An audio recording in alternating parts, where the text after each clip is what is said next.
오늘 말씀은 마태복음 21장 33절에서 46절의 말씀입니다.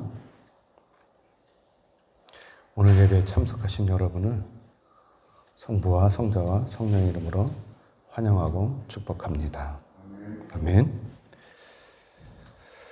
보통 이 댐 주변의 이 지역의 주민들, 이들은 여러 가지 규제 때문에 상대적으로 불이익을 당하고 있습니다. 그래서 이제 이 해마다 정부로부터 지원금을 받고 있습니다. 이때 마을의 그 인구 그리고 면적에 따라서 이 지원금이 나오죠. 정부에서 이제 지원금을 주게 돼 있는데, 그런데 이제 정작 이런 사실들을 모르고 있는 그런 동네가 있다라고 하는 것입니다. 정부에서 분명히 지원금을 줬는데 그 마을에 사는 주민들은 이 사실을 모르고 있는 거예요. 그게 바로 이제 충북 그 보흥군의 한 농촌 마을에서 있었던 일인데, 그 마을 주민들은 17명이 살고 있었대요. 이 마을은 이제 대청댐 주변에 있어가지고 상수도 보호구역, 상수원 보호구역, 그리고 이제 이 개발 제한 구역, 이런 걸로 묶여서 개발을 할 수가 없는 것이죠. 규제가 많은 것이죠. 그래서 이제 수자원공사 그리고 금강유역환경청에서 해마다 이 마을에 이제 지원금을 주고 있었는데, 매년 한 1,400만 원 정도씩 지원을 해주고 있었다라고 합니다. 그런데 문제는 이 마을 주민 대부분이 지난 20년 동안 이 돈을 받아왔는데도 이 돈의 존재를 모르고 있었다라고 하는 것입니다. 그래서 지난 9월에 MBC 기자가 취재를 나갔었어요.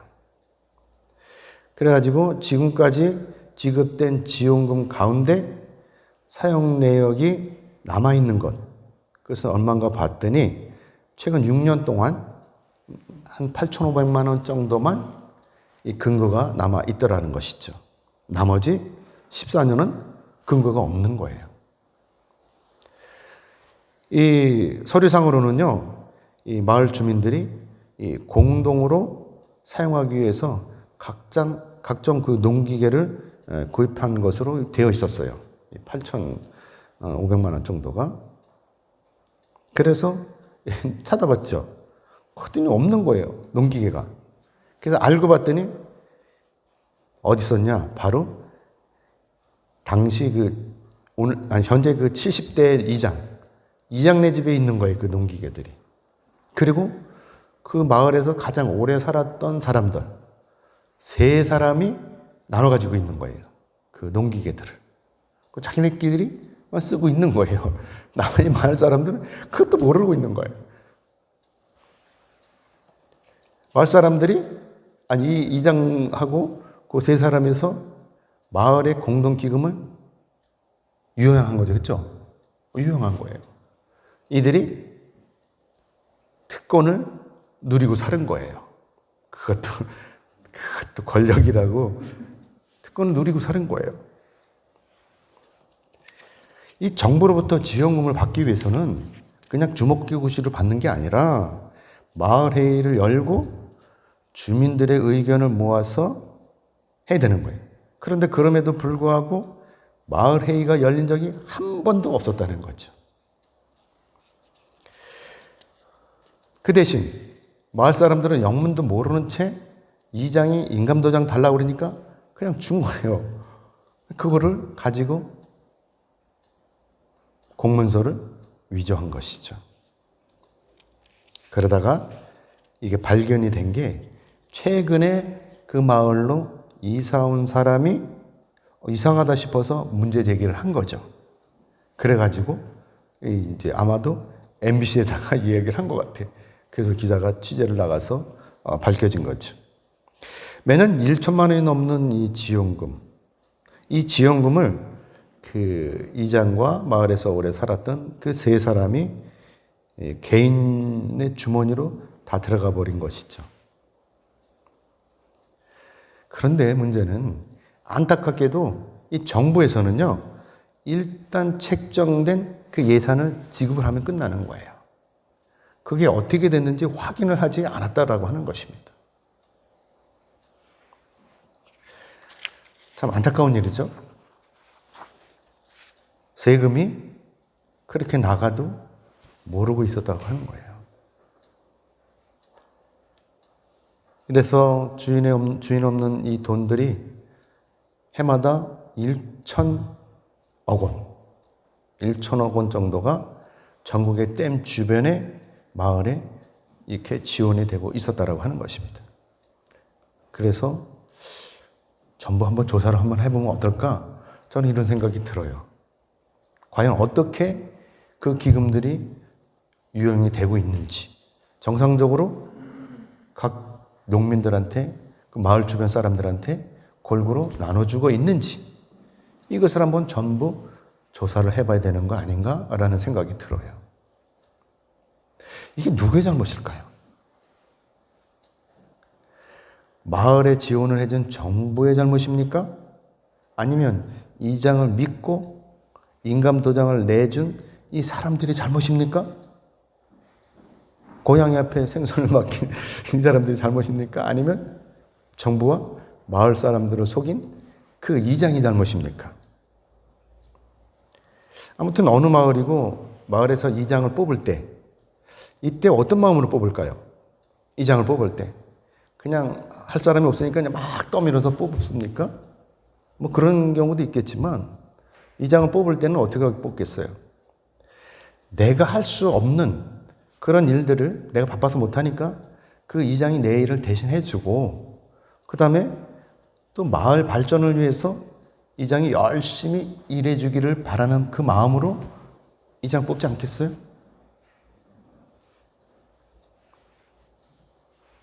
아마도 이 마을 주민들은요, 이장이 이처럼 자기들을 속이고 농민들, 그 주민들의 마음, 그 주민들을 속이고 자기들의 배를 채울 거라고는 상상도 못했을 거예요. 그렇죠? 그랬다면 그 이장을 뽑았겠어요? 자, 사랑하는 여러분, 이장이 자기들을 속였다는 것을 나중에 알게 된 그 마을 사람들의 마음은 어떻겠습니까?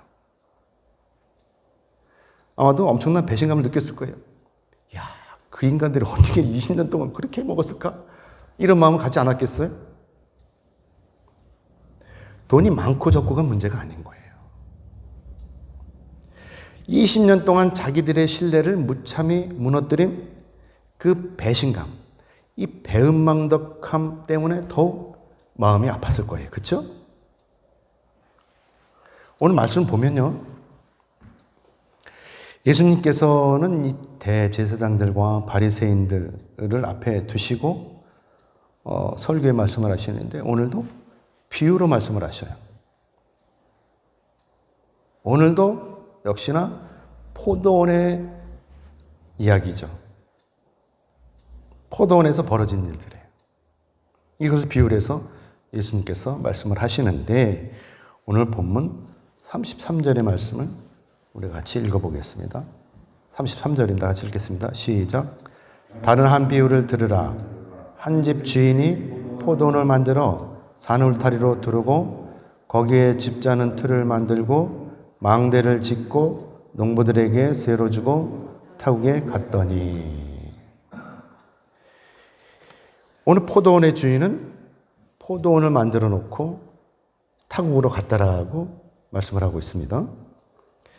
주인이 타국으로 출장을 간 것이 의도적으로 간 것인지 아니면 그냥 간 것인지 어떤 이유로 타국에 간 것인지는 우리는 알지 못해요. 그렇죠? 일단 우리가 알 수 있는 것은 뭐냐?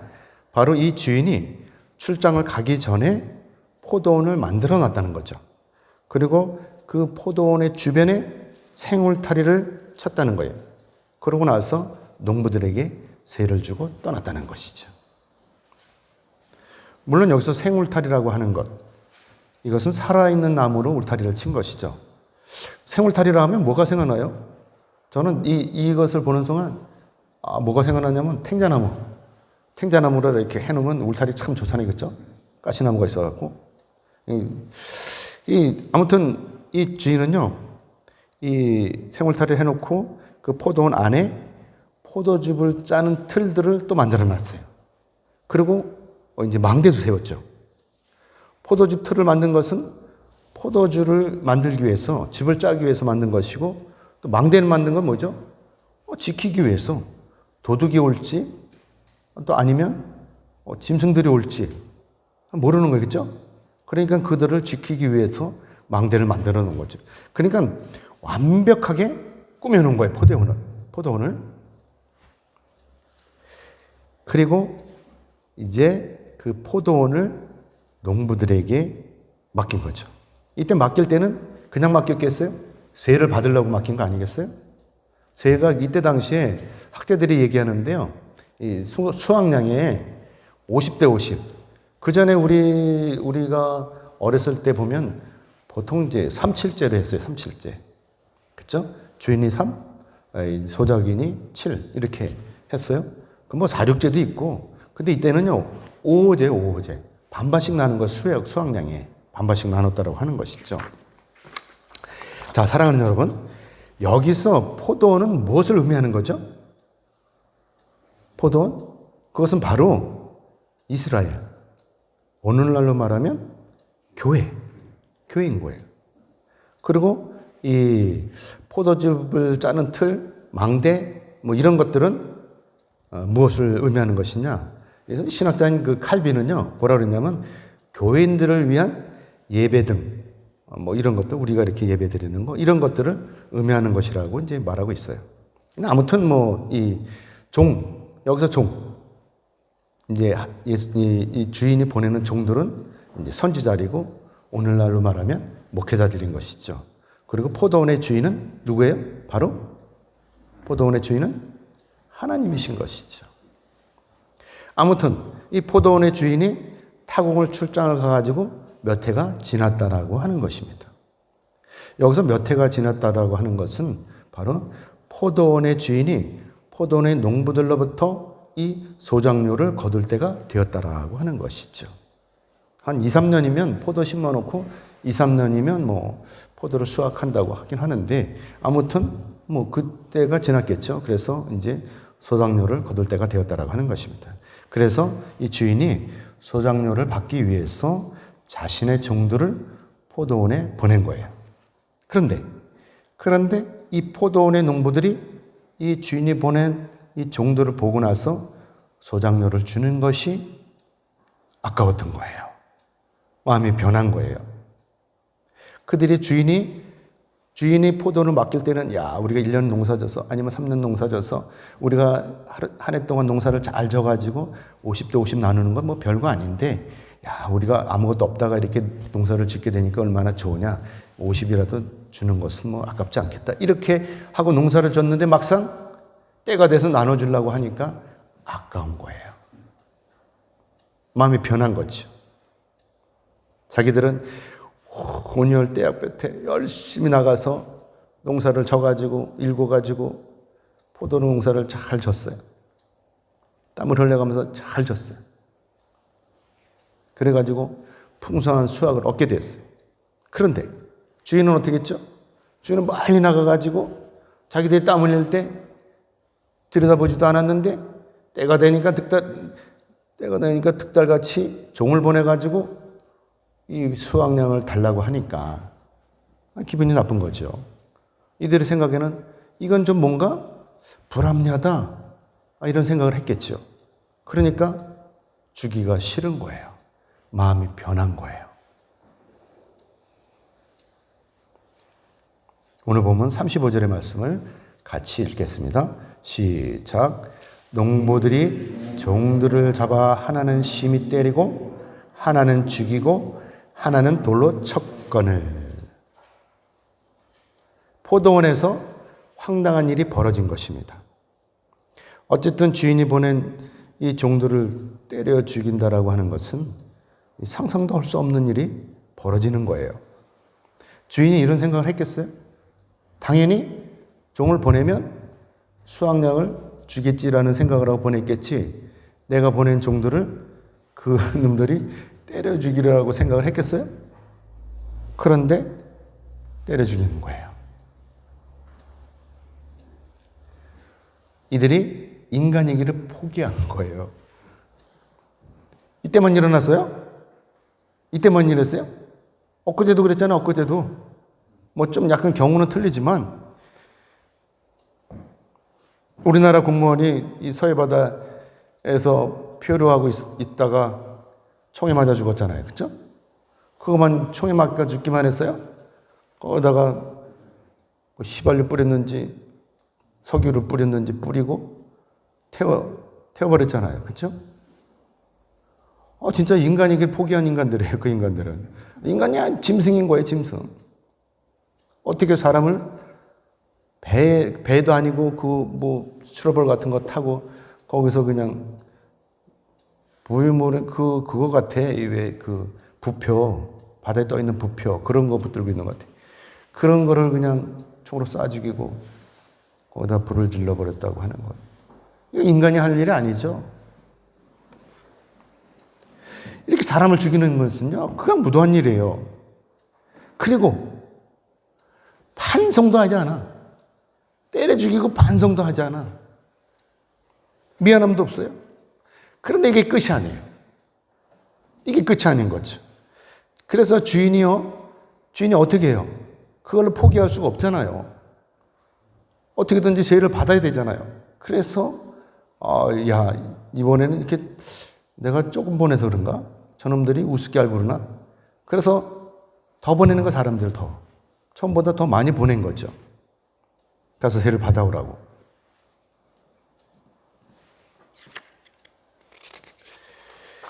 오늘 보면 36절의 말씀 같이 읽겠습니다. 36절 같이 읽겠습니다. 시작. 다시 다른 종들을 처음보다 많이 보내니 그들에게도 그렇게 하였는지라. 이번에도 마찬가지로 이 농부들이 주인의 종을 때리고 죽였다라고 하는 것입니다. 악한 놈들은요, 자신이 짓고 있는 이 죄가 죄인지를 몰라요. 그래서 문제인 거예요. 오히려 자기 합리화를 하는 거죠. 더욱 가관인 건 뭔지 아세요? 오히려 자신의 잘못을 지적한 사람들을요, 오히려 공격을 해요. 그리고 나는 아무 잘못도 없다. 그런데 왜 너희들이 그렇게 난리치는 거야? 이러는 거예요. 적반하장이죠. 그렇죠? 왜 그럴까요? 왜 이들이 이렇게 자기 잘못을 인정하지 않을까요? 그것은 바로 교만하기 때문에 그렇다고 하는 것입니다. 교만하기 때문에 하나님을 모르고 그래서 죄를 죄로 인식하지 않는 거예요. 오늘날 일본 사람들이 절대 우리나라한테 사과하지 않잖아요. 왜 그러겠어요? 자기네들이 한 게 죄인 줄 모르는 거예요. 김정은이가 우리나라 사람들 저렇게 총으로 쏴 죽이고 불을 사질러도 미안한 마음이 없는 거예요. 사과했다 그러지만 그 사과가 아닌 거예요. 가만히 보면은. 왜 그러겠어요? 그게 죄인 줄 모르는 거예요. 여러분도 아시다시피 출애굽기 19장 6절의 말씀을 보면 하나님께서는요, 이스라엘 백성들을 선택하시고 그 이스라엘 백성들을 제사장 나라로 삼아서 제사장으로 삼으신 거예요. 그래서 하나님께서 이스라엘 백성들을 애굽으로부터 탈출을 시키시고 가나안 땅으로 인도하신 것이죠. 그래서 이스라엘 백성들이 제사장 나라로서 이 사명을 잘 감당해야 되는 거예요. 그래서 이스라엘 백성들이 지도자들로서 이 세상의 모범이 되어야 하는 것이죠. 그리고 그들이 이 세상을 잘 섬겨야 하는 거예요. 그런데 어떻게 했어요? 그들이 어떻게 해요? 그렇게 하지 않았다는 거예요. 세상을 섬기지 않았어요. 저희들만 잘 먹고 잘 살라고 그런 것이죠. 하나님 말씀 따르지 않고 하나님이 아닌 우상을 섬겼잖아요, 그들은. 그리고 지들 마음대로 막 사는 거예요. 그래서 하나님께서 어떻게 해요? 그냥 내버려 두시겠어요? 계속해서 선지자들을 보냈잖아요. 선지자들은. 근데 선지자 말을 안 들어. 듣다가 선지자가 죽어버리면 또 저희들 마음대로 살고. 그러다 어떤 때는 선지자를 때려 죽여버려. 죽이는 거예요. 오늘 본문 37절의 말씀을 같이 보겠습니다. 37절에 같이 읽겠습니다. 시작. 후에 자기 아들을 보내며 이르되 그들이 내 아들은 존대하리라 하였더니. 주인은 결단을 한 거예요. 야, 이 종들 보내갖고는 안 되겠다. 이제는 어떻게 해요? 내 아들을 보내야 되겠다. 라고 이렇게 결단을 한 것이죠. 주인이 포도원을 세운 목적은 뭐죠? 포도원에서 얻어지는 그 수확을 갖기 위해서 그런 거예요. 그렇죠? 포도를 따기 위해서 포도원을 세운 거 아닙니까? 하나님께서 이 땅에 교회를 세우신 목적이 뭘까요? 그것은 바로 이 땅에 죽어가는 많은 영혼들을 하나님께서 구원하시기 위해서 세우신 거예요. 그렇죠? 하나님께서 예수님을 보내신 목적은 뭐죠? 저와 여러분을 구원하시기 위해서 보내신 거예요. 그런데 그럼에도 불구하고 사람들은 하나님의 이 사역을 방해하는 거죠. 하나님의 목적을 방해하는 거예요. 구원 목적을. 다시 말씀을 드리면 하나님으로부터 택한 시민을 받은 이 사내들인 공회의 회원들, 그렇죠? 이 대제사장들, 이 바리새인들, 이들이 예수님의 이 구원 사역을 방해하는 거예요. 오늘 본문 38절, 39절의 말씀을 같이 읽겠습니다. 시작. 농부들이 그 아들을 보고 서로 말하되 이는 상속자니 자 죽이고 그의 유산을 차지하자 하고 이에 잡아 포도원 밖에 내쫓아 죽였느니라. 아멘.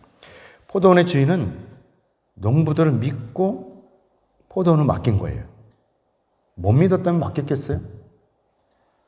그러나 농부들이 결정한 것. 이 주인이 아들을 보냈음에도 불구하고 이 농부들이 결정한 것은 뭐냐? 바로 주인의 아들을 죽여버리자 라고 하는 거예요. 이것은 완전히 믿는 도끼에 발등이 찍힌 거죠. 그렇죠? 그리고 고양이한테 생선을 맡긴 거예요. 이들이 배은망덕을 한 것입니다. 악한 농부들의 생각은 단순해요.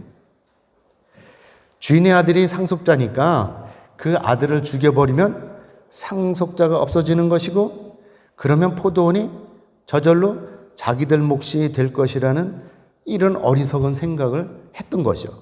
단순한 거예요. 그래서 이 악한 농부들이 상속자인 주인의 아들을 포도원 밖으로 끌고 가서 무참히 죽여버린 거예요. 집사님 틀어주세요.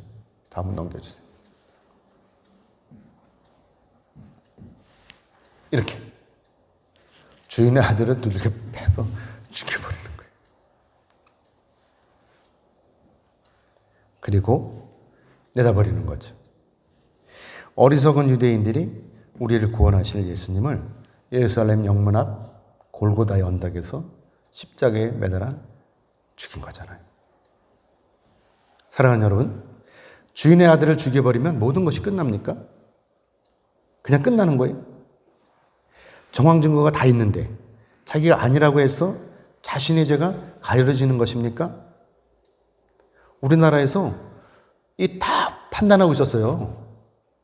뭐 무슨 자산으로 뭐 해갖고 다 알고 휘발유 뿌려갖고 죽인 거 다 알고 있어요. 그렇죠? 근데 아니라는 게 아니라 사람은 안 태웠대. 부유물만 태웠대. 그러면 시체가 있어야 될 거 아니에요. 그러니까 우리나라는 시체를 찾느라고 지금 난리가 났어요. 그럼 조금 남아있는 거 붕어가 다 뜯어먹었겠지. 뭐 남았겠어요? 자신들의 이 기득권을 지키기 위해서 증거를 없애고 그리고 거짓으로 꾸민다고 해서 죄가 없어지는 거예요? 절대로 그렇지 않죠. 그런데 그럼에도 불구하고 어리석은 사람들은 이것을 깨닫지 못해요. 하나님께서 이 사정들을, 이 관련된 이런 모든 것들을 다 알고 계시다라고 하는 것을 망각하고 있는 거죠. 하나님은 다 아시잖아요.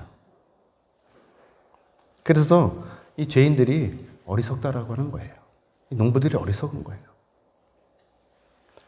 그래서 그것을 숨기려고 하는 것을 보고 손바닥으로 하늘을 가린다고 그러잖아요. 그렇죠?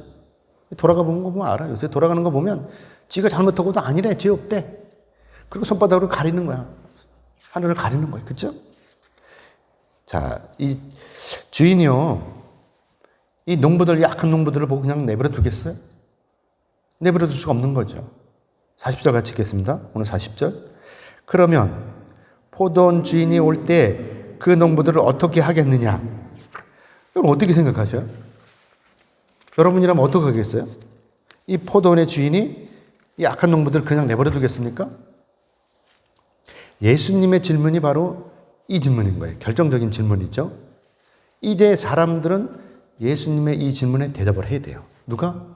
그 앞에 예수님 앞에 있던 대제사장들 그리고 바리새인들, 유대 지도자들이, 종교 지도자들이 예수님한테 대답을 해야 되는 거예요. 어떻게 하겠냐? 네가 만일 주인이라면 그 포도원의 농부들, 그놈들을 어떻게 하겠느냐? 라고 질문하는 거예요. 이때 어떻게 대답을 하겠어요? 여러분이라면 이때 어떻게 대답을 하겠어요? 오늘 본문 41절입니다. 같이 읽겠습니다. 시작. 그들이 말하되 그 악한 자들을 진멸하고 포도원은 제때에 열매를 바칠 만한 다른 농부들에게 새로 줄지니이다. 그렇죠? 악한 농부들을 모두 진멸해야 되는 거예요. 모두 죽여버려야 되는 거예요. 그렇죠? 그리고 다른 사람에게 열심히 일을 해서 이 수확량을 잘 납부할 만한 그런 사람에게 맡기면 되는 거예요. 그렇죠? 포도원을 지킬 수 있는 사람은요, 많아요. 앉아서 못하지 주기만 하면 할 사람들이 너무나 많아요. 그런데 자기들만이 그 포도원의 일을 감당할 것이라고 생각하고 있는 것, 이것은 착각인 거예요. 남들도 모두 자기들 같이 이렇게 우매한 줄로 착각을 하고 있는 것이죠.